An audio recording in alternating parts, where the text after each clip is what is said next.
would really like to reach out to the small business leaders in the room and really look at what your leadership means in relation to the growth of your business and the development of your business, and how important your leadership actually is.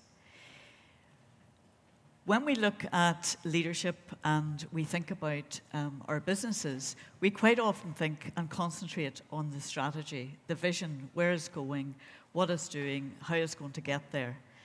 And that's really important, but because you are such an important element of where the growth of the business is going, I really want to focus on that for just a second.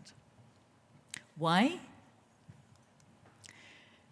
Two main reasons. You are, in small business, one of the key and possibly the only decision maker of where your business is going and how it's going to grow. You're at the helm. You're really, really crucial. You also are an expensive commodity. In your business, regardless of what salary you might take out of it, if I look around this room this morning and we were to count up the cost of each and every one of you, we would run into thousands of pounds. Not only because you're not back at base making those decisions, working with your customers, working with your suppliers, but you're also here in this room today for a whole day. So that's really costly. So you're expensive, and you're also the key decision maker. So it's really important that we focus on that, and we actually think about that in relation to not just you, but also the strategy.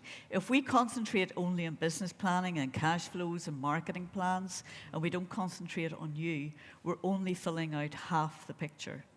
Equally, if we concentrate only on you and we don't think about the vision and where it's going, we're only concentrating on half the picture.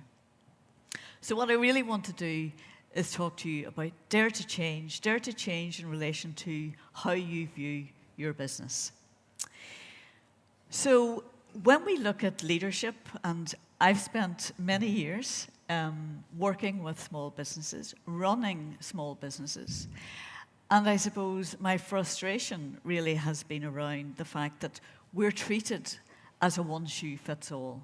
We're treated in small business as if we are all the same. But if you look at the corporate world and you look at leadership in the corporate world, we've defined different types of leaders and the impact that that has on the organizations. We think about bureaucratic leaders and democratic leaders, et cetera, et cetera. So we have looked at that and we've realized that that has a real impact on how corporate organizations are run. But my frustration was that we really didn't look at that in small business. We're all treated by not just ourselves, but the CMACs, the consultants, the mentors, the advisors and coaches in exactly the same way. So I dared to do something about that.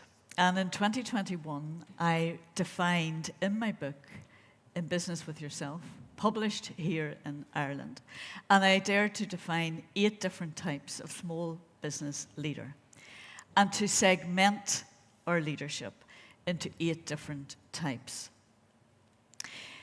Importantly, in terms of those types, I really wanted to work with, there was some fantastic work done in the 1970s around social identity theory and in the world of psychology.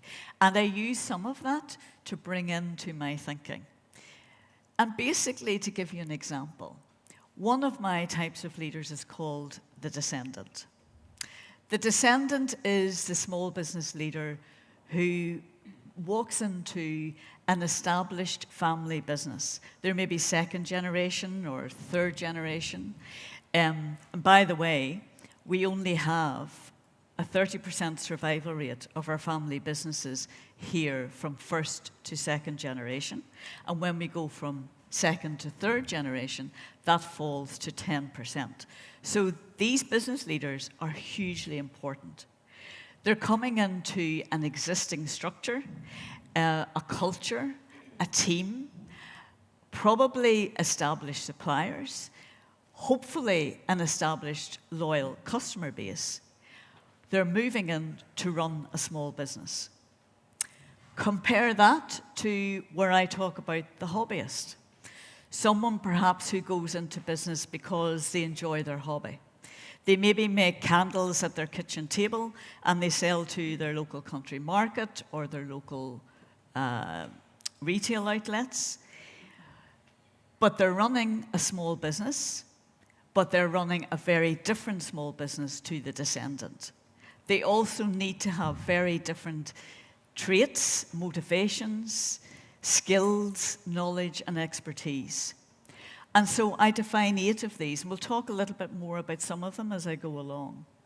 But importantly, what I really started to do was say, look, we're not all the same. We are actually different. We're coming to the table with different thinking, a different thinking in terms of where we're going with the business. And for us as entrepreneurs, but also for us who are advising these businesses, my message is this, that we need to recognize this because it's not a one-shoe-fits-all. So when you put that lens over normal business activity, things like business planning, strategy, the business life cycle, looking for investors, where we like to be comfortable in our businesses, when you put the lens of the different 8 types of leadership on those normal business activities, we come up with really very different results, very different ideas. And for those of you in the room, you will already be in that zone. You will already be in a different place because of your leadership. So let me give you an example. If you can think about the business life cycle, and for anybody who's struggling with that, I talk about it. It's almost like an N or an inverted curly U, okay? So the business life cycle goes through a normal process of startup, which is at the bottom of the N. We go into an area of growth, hopefully, which is sort of the first bit of the N going upwards. Then we plateau off where we get a fairly established business. And then the danger is that we go down the cliffside on the other side of the N, which is where we don't want to go. But if you look at the business life cycle and where different leaders are comfortable, and this is a really important point, because if you're comfortable in one part of this business life cycle, it is quite difficult to nudge yourself onto a different part of the life cycle of the business cycle.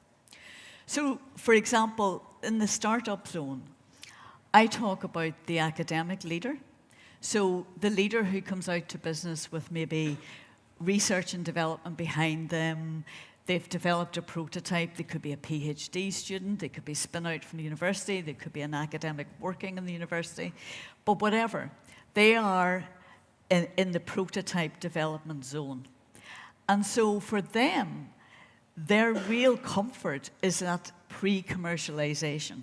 It's about sitting in that area where we need to perfect this prototype as much as we can before we go to market. And they're really comfortable in that zone.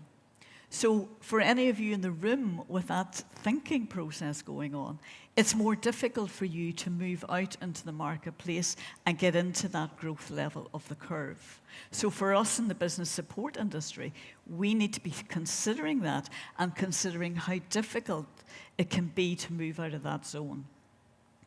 Equally, you have that descendant coming into the established business.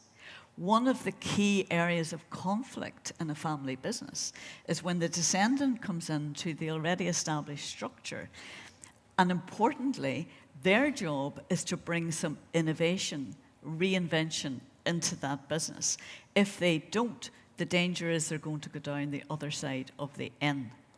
So they have a very different challenge ahead of them and a very different idea of where they're going.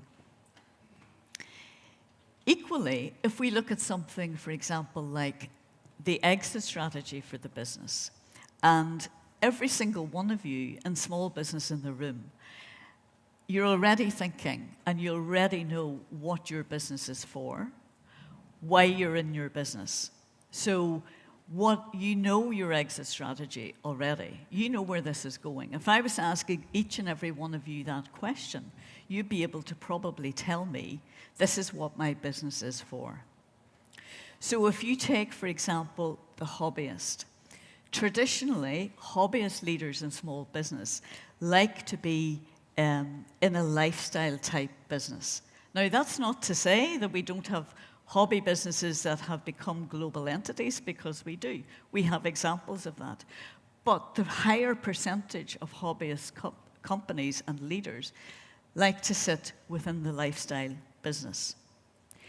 If you take what I call the blue skyer, which is the business that's been set up by a leader who's coming probably from the tech sector, life sciences, but they're in business to make an impact very, very early. They want to grow their business. They want to get into that upwards of the N really quickly. They want investors in there. They want an exit strategy of building a business, growing it, getting out, either selling their shares or getting out of the business altogether.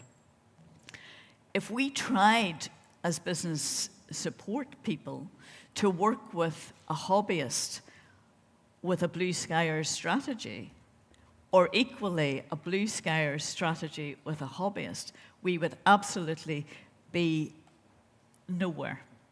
So it's really important in so many different ways that we consider our leadership and our strategy together, create that productivity and profitability in the business, focus on both at the same time, and help ourselves, and if we're working with companies, to move forward.